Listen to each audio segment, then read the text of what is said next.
You're now experiencing data with Brian O'Neill. Experiencing Data explores how product managers, analytics leaders, data scientists, and executives are looking at design and user experience as a way to make their custom enterprise data products and analytics applications more useful, usable, and valuable. And now, here's your host, the founder and principal of Designing for Analytics, Brian O'Neill.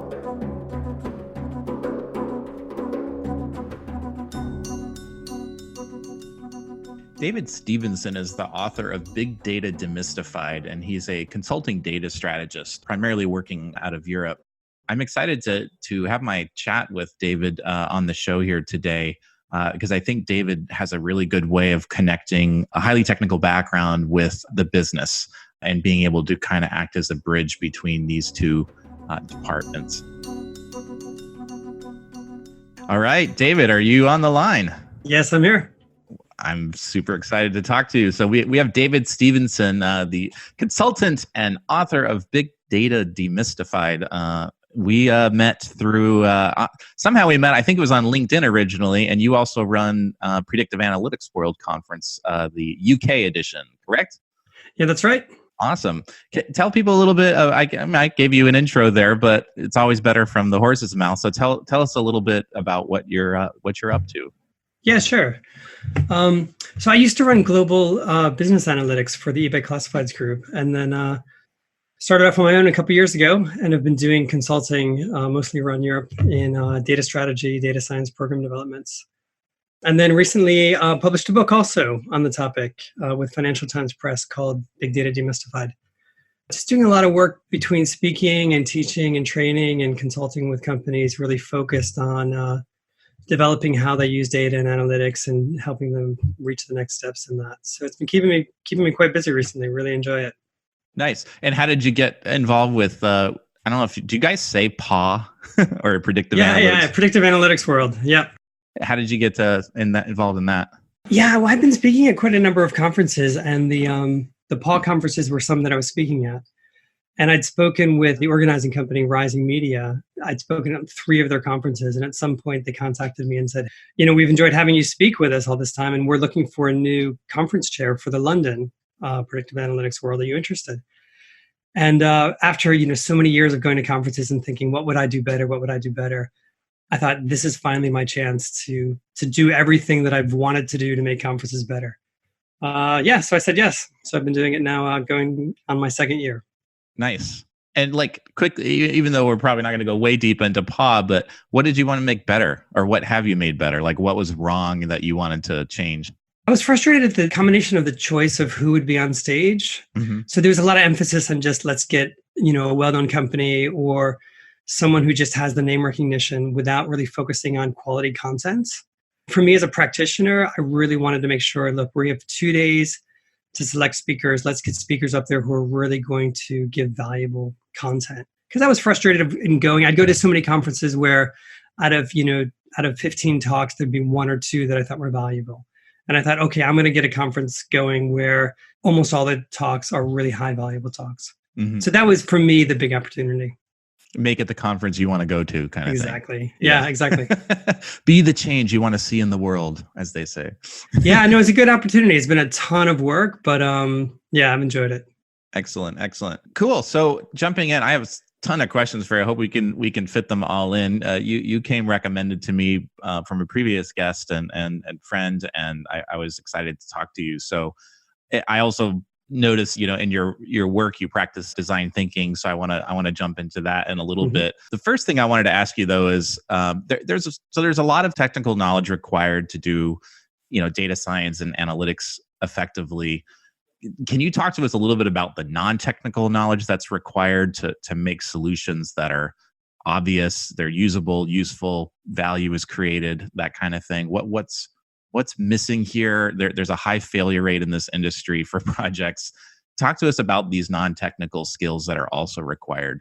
Yeah, I know that's a great question. And I think that's where we're having a lot of trouble when we look at the industry, right? The stakeholder management is really difficult because, as you're a technical expert, you're really focused on how to do these, very technical, whether it's an analytic model or some type of software design or software implementation. But so much of what we do in a business environment and enterprise environment is understanding the stakeholders, understanding what the real challenge is, and then also communicating that with them throughout the process, especially at the beginning with this design element where you're really understanding what's happening and you're starting to produce the right solution. And you see a lot of solutions being developed very well, which were not designed to meet the actual challenge that the industry is facing. So yeah, that's a huge thing. You don't have to state any names or anything, but can you give an example of a situation? You said something was being designed well, which I assume means technically it was being designed properly, but it wasn't communicating its value. Its value wasn't inherently obvious to the consumer. Have you had a situation where you've come in and it's like, whoa, and then like what that before and after kind of look like? Yeah, no, there's quite a bit of that.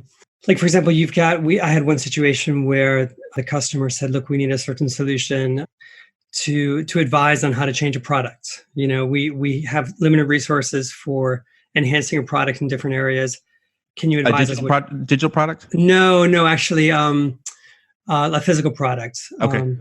And so they said, look, we've got limited resources for enhancing these. And then, you'd start to work on this, or third parties would start to work on this challenge. And then they deliver it, maybe 2 months later and say, here's our recommendation of what to deliver. And then you'd speak with the person who would actually implement that solution. And they'd say, oh, I didn't mention to you that, here's an additional limitation on which products we actually physically can improve. And you just have that whole wasted effort because there wasn't enough communication at inception. Throwing it over the wall kind of model. Yeah. Like, let us know when it's done. Right. Yeah. And then they end up delivering something which wasn't practically usable. Got it. So how do you approach this with, you hear this repeated problem, which is a lot of places want to jump into using advanced techniques, or the business stakeholder might request machine learning or request AI. And so, and then maybe there is an opportunity to actually use that tool for a good reason, but then it's like, oh, wait, we don't have the data infrastructure in place to do any of that. So like level one is like, now we have to create the pipelines and all this kind of technical stuff that needs to be built out. How do you approach, because you're I know design, so this is preloaded with the fact that you know something about design thinking and that you probably know about moving in small increments. So how do you show value soon and maybe work in a small increment where progress can be seen when there is maybe a large technical requirement that needs to be there before any of the quote useful cool stuff can be delivered? How do you do that? Yeah, no, that's great, and that's super important to show value soon. Again, I mentioned this also like in one of the chapters in my book, and there's a couple reasons for that. One is because the more often you cycle back to your stakeholder, the more closely aligned you are with their needs. But also, if they haven't communicated clearly to you and you start to give them intermediate results, that gives them a chance to refine what they want and to clarify that and to kind of keep thinking with you, right? So you really want to get back to them as quickly as possible with a small result, right? And there's different ways to do that. Typically what you do is you take a small sample of the data or a small subsection of the challenge. For example, instead of covering, the whole world for a company, all the different markets, you say, okay, I'll take this one small market, this one European country in this one product. 2 weeks from now, I'll give you an estimate of what your solution would look like in this one limited area. And then you do that, and then you get some iterations, and then you say, okay, we'll do a pilot stage. From the proof of concept, you go to a pilot stage where you'll say, okay, I'll give you the full solution just for this market, but it's the full solution. And then you iterate into kind of finally production for the full range and such. But this iteration going from proof of concept to pilot to full deployment to automation is a way to kind of step through that process. Yeah, this kind of reminds me of, I think it's the 30s Jason Fried quote, like build half a product, not a half-assed product. And also this concept of agile, right? Which I saw this really well illustrated one time, and it was a picture of a car from an agile perspective, and like stage one of the car was like the Flintstones car, right? And then stage two was the automobile we picture in our head. The non-agile way being a car with no front wheels. Like it's Yeah, two yeah, axles, yeah. no front wheels, but it's all polished. It looks like a modern automobile, but it's not a working. There's no value there, right? You can't actually drive and you can't transport yourself somewhere with that. So that's not, anyhow. So that kind of reminds me of what you're saying. There's showing some value on a small scale. Early. No, and I think that companies are really embracing agile, especially in the last few years, right? They're really recognizing the value of it from a software perspective, but it's really challenging from the analytics perspective for a couple of reasons. Partly because the data science and analytics, they don't fit into the Scrum model very well for a variety of reasons.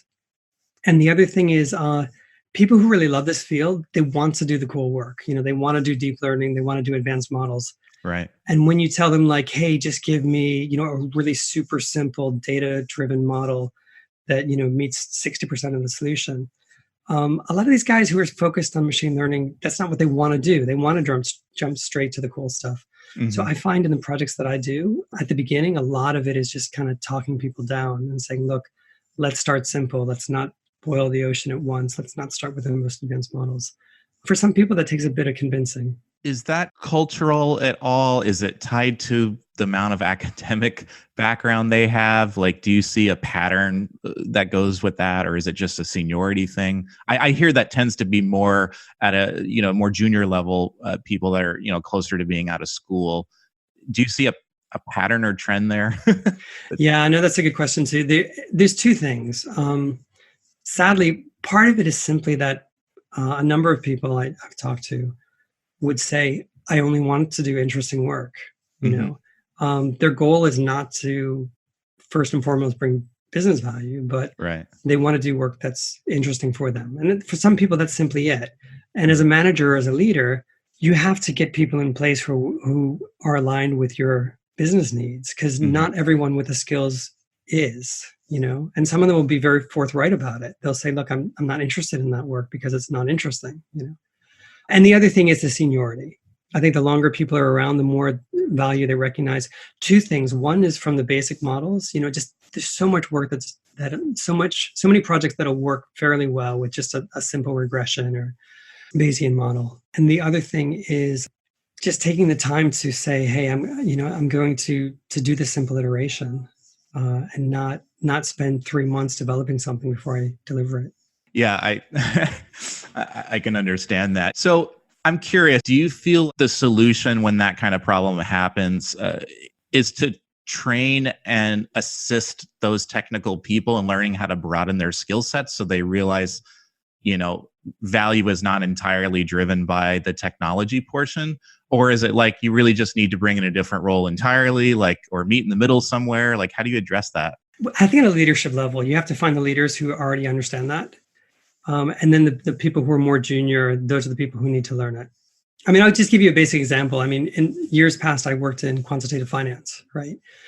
So we would value these financial products like interest rate swaps and foreign exchange swaps and such.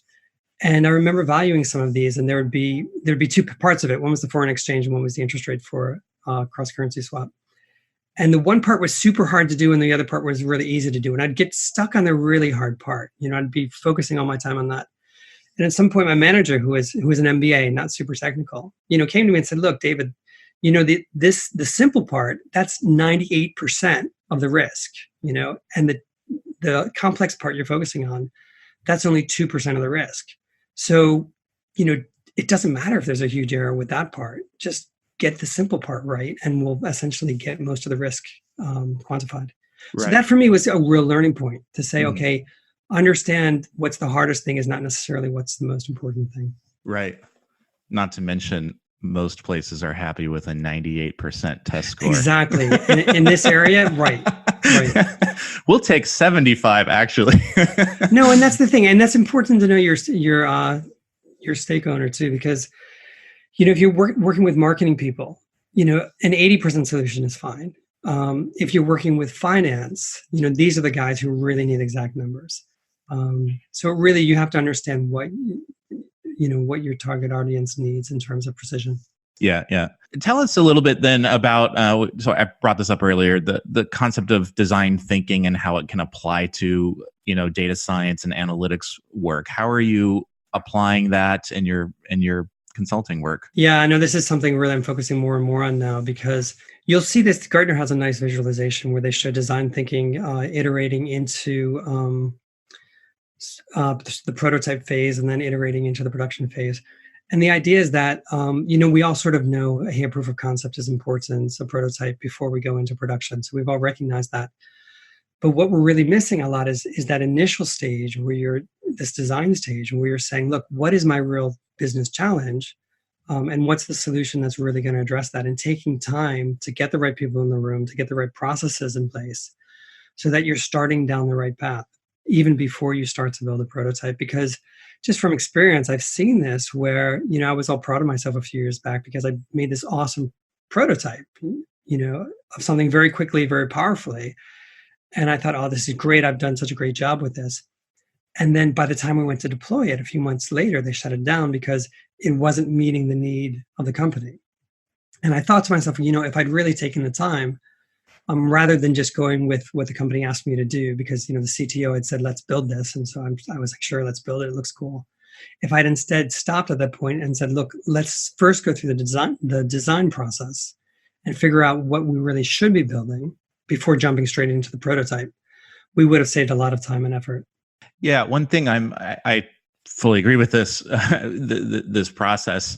Have you ever tried using for example, if you're building a predictive model for something, is prototyping something out that doesn't even use data, and I'm particularly thinking about solutions where there's going to be some type of visible user interface here, but actually using mock-ups of the design in order to tease out whether or not the intended end user might use this. How are they going to react if they see a number that they don't expect, or it's unbelievable information, so that you can figure out how might we need to present this in a way that they will actually believe it if the real data actually ends up generating these kinds of results, so that you can plan for that kind of contingency ahead and you don't end up with the head scratch or the unbelievable reaction. Have you ever worked that approach before? So that I haven't done in terms of, testing the end user's response. There's definitely this method, smoke testing, where you put a feature out that doesn't really work just to see what kind of leverage it generates and such. And we've done other work where instead of using a model, we use user responses to gather information in various ways. There's several ways we've done that. But just what you're describing now, I can't think of a case where I've done that particular application. So when you talk about needs and empathizing with the customer, can you talk about like the end customer versus the business sponsor? I feel sometimes that when we talk about, quote, the business, sometimes people don't understand that the business is a collection of people, just like a government is a collection of real humans doing jobs and work, and they have goals and needs and selfish interests and all these kinds of things. So there's really a collection of end customers and the person that's paying for the project. Do you integrate that in your work, and how do you think about that when we think about empathy, which is early upstream in the design thinking process? Yeah, no, that's a good question, right? And as a consultant, it's always a bit tricky. I once did a project where I misunderstood who my actual budget sponsor was, and I found that out a little bit too late. So I spent all my time kind of tailoring to the needs of one person when and then several weeks or months later, another person informed me, like, I'm actually, your budget sponsor here. And did they have different needs? It was like they had different needs. Well, but also interests. It's slightly different needs, but also it's very important who you maintain close communication lines. Sure. With, right. So I find for myself, typically when I'm on a project, I'll have projects who have different stakeholders than necessarily the budget holder. And that's typically, I'll work with a budget holder to clarify expectations. Where should my priorities be? But the stakeholder for a specific project is typically the person who I'm aiming to make sure I satisfy, their requirements and such, because what we normally establish is that, look, if this stakeholder is happy with the results, then the budget holder will also be happy. The difficulty happens when there's a conflict of interest there, and one person is clear about wanting one thing and the other person has a different view on it. That doesn't happen so often, but from time to time it does. I've been in that situation before, and engineering's paying your you're paying for your nut and you're working with product management or, some other department, and it, because of those lines. But I think it's always, important, whether you're a consultant or you're internal, to really understand kind of who's going to be evaluating the value creation here, and understanding what they're looking for is definitely important, or else your chance of failure is high. And it shouldn't be silent. Be suspicious of silence, and when there's not a lot of communication. It's always a risk for me. I just literally checked in with a client today because I'm not working with the stakeholder, the main stakeholder. I'm working with her team, and everything was fine. But it's when you're not hearing questions and stuff, you got to keep those lines of communication open and making sure they're seeing the work you're doing and evaluating and giving feedback on it. This throw over the wall thing is a very high risk model. No, it's totally true. And one of the things I do is I train junior data scientists. I do that on a regular basis. And one of the things I tell all the classes is, make sure you put in a recurring appointment with the project owner, the sponsor. And if it gets canceled, reschedule it, because you can't afford to lose contact, like regular contact with the sponsor. We talked a little bit about this when we originally got on the phone about what's going on in the industry with selling products and platforms versus focusing on outcomes and results. The industry helps us build things.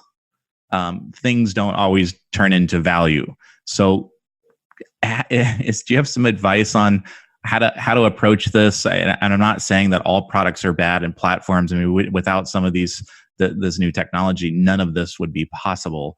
At the same time, in the conference halls, and a lot of people that I've talked to feel like basically the large platform providers are making out like bandits, and yet every year Gartner's like, 86% of projects will fail this year, and it's like, someone's making out really well here. What is going on here? Yeah, I think part of the issue is that you can, it's this thing where you can delegate authority but not responsibility, and people, it's really tempting just to say, okay, I'm going to pass off this challenge to a product. I'm going to, I don't really understand how to address this product or address this challenge, so I'm going to buy a product which says it's going to meet the needs, and then later, and you don't even know how to evaluate it because you didn't know how to do the problem in the first place.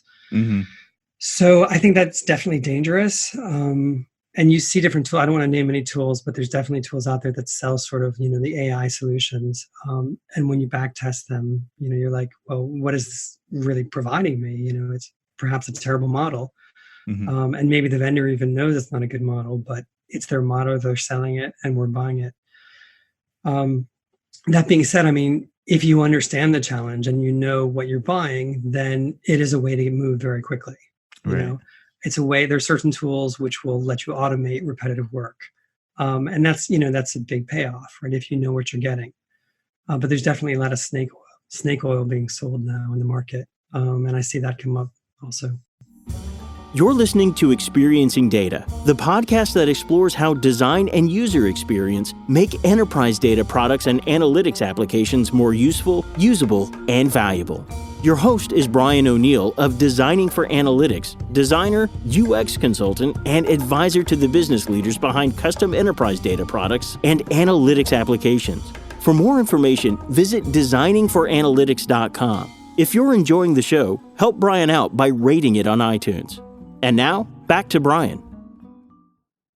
So let's jump over to skill gaps. You were talking a little bit about some of the training that you offer. So if you're offering training, it generally implies that there's something missing there. What's missing that needs to be filled in?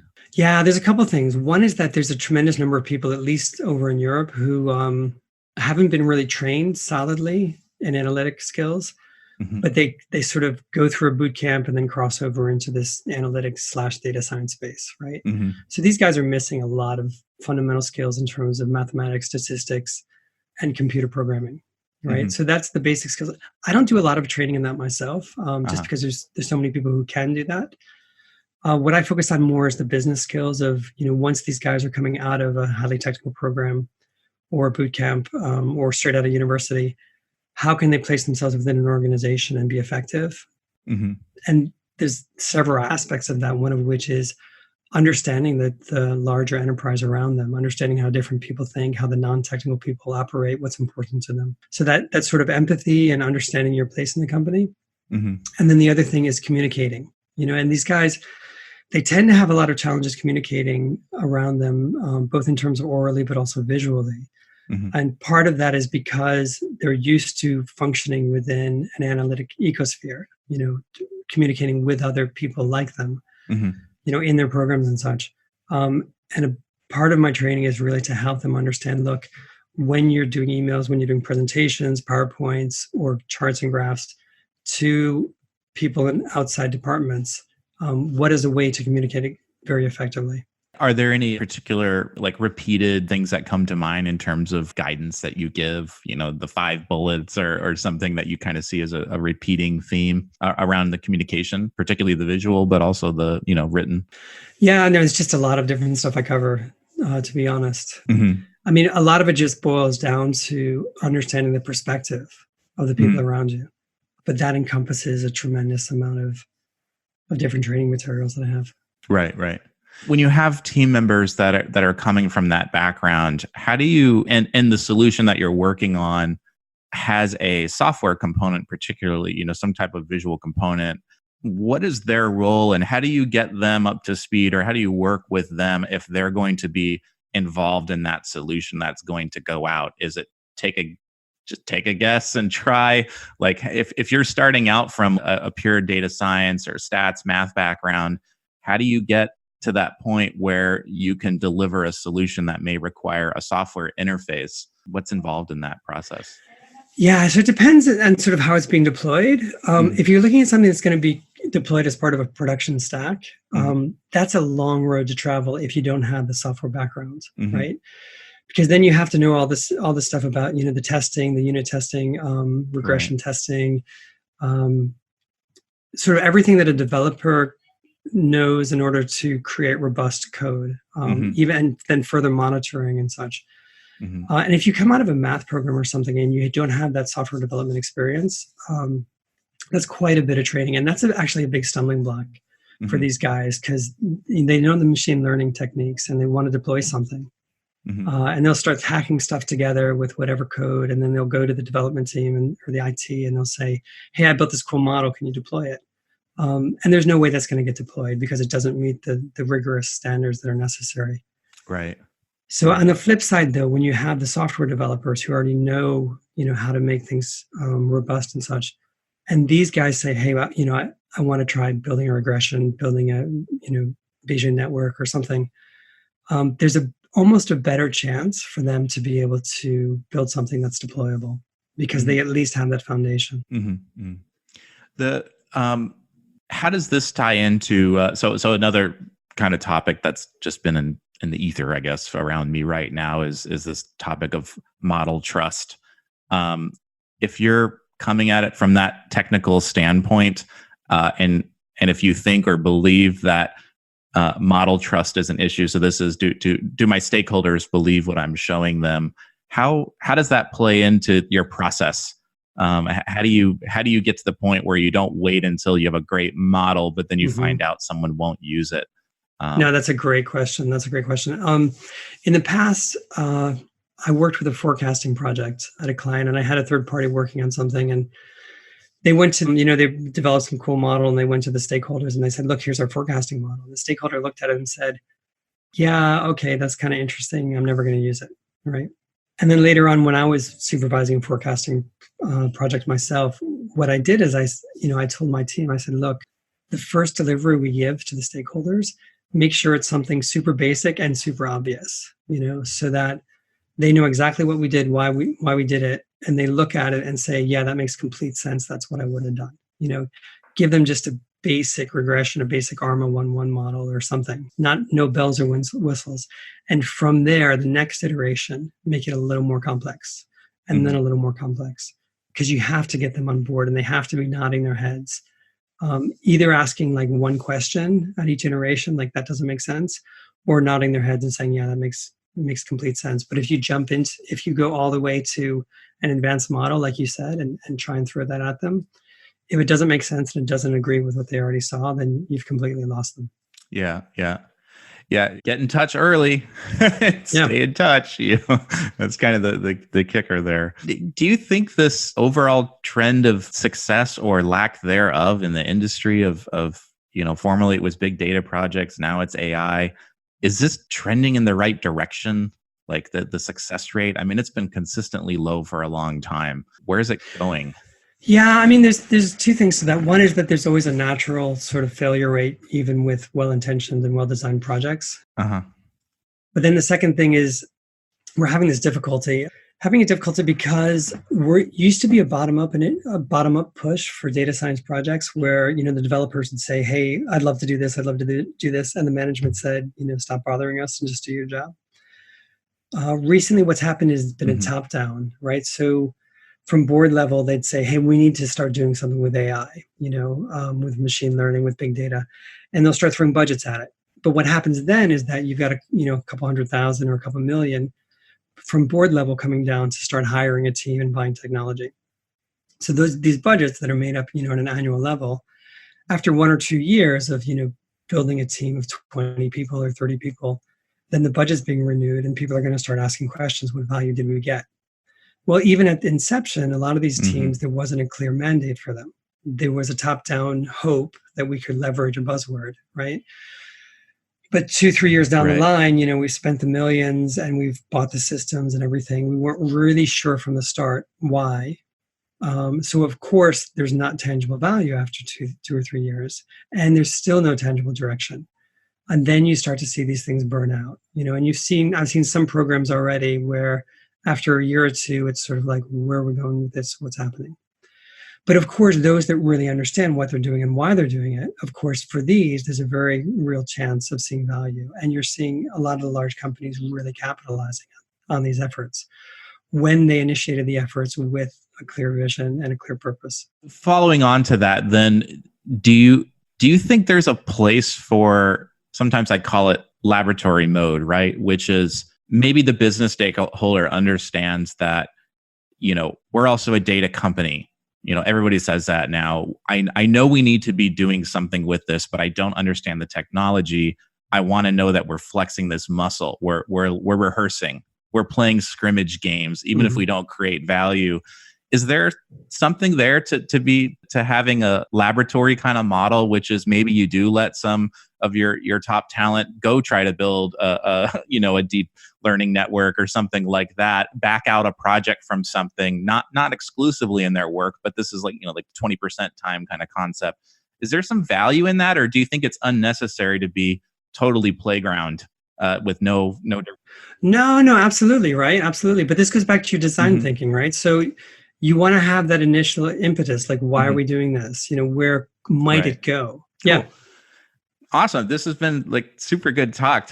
Do you have any closing advice for listeners? We've got an analytics, data science, technical product managers, some designers. I know it's a wide group of, listeners, but if you had some closing advice for them? Yeah, I would say just, as much as possible to, for people who are in the field and looking to bring value in the companies, as much as possible, talk to people around you, talk to people outside of your team, outside of your department, understand what they're doing, why they're doing it, and how you can help, or how the tools that you have could potentially help. Because there's a lot of opportunities within companies. It's just there's not that communication between departments. So I would just really encourage people to keep that communication open. Nice. And by the way, how's the mandolin going? The mandolin, I'm not getting a whole lot of time with it, but I was thinking about it today. So more focused on the guitar these days. Oh, okay. But it's a really real source of potential that I'm not tapping into. Excellent. Well, keep practicing. Oh yeah. I will. Tell us, obviously I'm going to put a link to your book in the show notes, but where do you publish social media, LinkedIn, any of that stuff? Where can people find you? Yeah, I used to be a little bit better at publishing blogs on LinkedIn and on my website. Okay. To be honest, I'm really behind on that now. I've been so busy with other things. But hopefully at some point I'll start blogging some more. Nice. Excellent. And if I recall, it's DSI Analytics, right? That's it. DSI. Yeah, DSIanalytics.com. Awesome. So I'll put a link to that in your LinkedIn profile as well. And thank you so much for coming on the show. This has been a really good good conversation. Yeah, no, thanks for inviting me. I'm glad to be here and look forward to seeing you in London soon. Awesome. Yeah, I'm looking forward to speaking there. So take care. We hope you enjoyed this episode of Experiencing Data with Brian O'Neill. If you did enjoy it, please consider sharing it with the hashtag #ExperiencingData. To get future podcast updates or to subscribe to Brian's mailing list, where he shares his insights on designing valuable enterprise data products and applications, visit designingforanalytics.com/podcast.